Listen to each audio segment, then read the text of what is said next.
This is a piece called The Trembling Line, which I did while I was artist in residence at the University of Southampton, between the Department of Music and the Institute of Sound and Vibration. So the project was funded by the Leverhulme Trust under its Artists in Residence scheme. It's allowed us to put together a wonderful interdisciplinary collaboration involving 3 different parts of the university: the Institute of Sound and Vibration Research and Engineering, the Department of Music, and the John Hansard Gallery. The Institute of Sound and Vibration Research of the University of Southampton is a world-renowned center of excellence, and our audio team has been working for a very long time on 3D audio and loudspeaker arrays in general.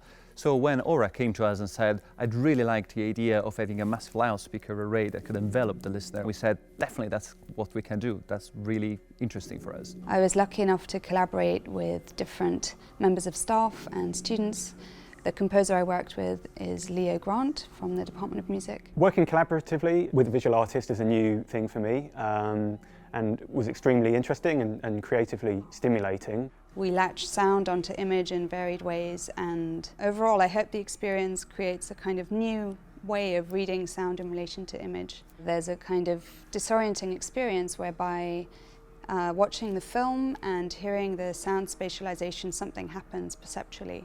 Really what I'm interested in is working at that point, slightly in between organic natural sounds and synthetic sounds. So if you're working with sounds, you have the pitch of the sound, the duration, rhythmic information, and all of that kind of stuff that you can normally work with.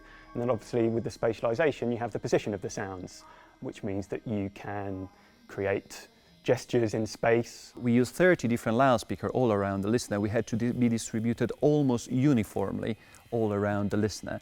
And it really helps to push that space, spread it apart, and then collapse it in on itself again. So the experience of being inside the sphere is both very tight and at the same time very free. This project has been a spark for new composition, but also a way of bringing new technology out of the lab and into the world to meet people that it wouldn't have met previously. It's been very important for ISVR, for the audio team, to contribute to the development of the software that's been used for this project.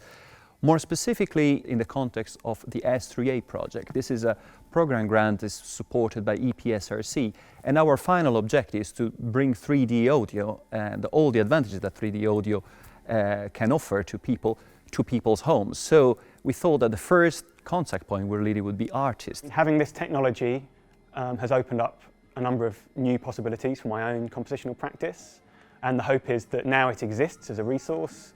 It can be used by other composers, and the work we've done can be used as a demonstration tool for the technology. So there's a kind of symbiotic relationship between the two.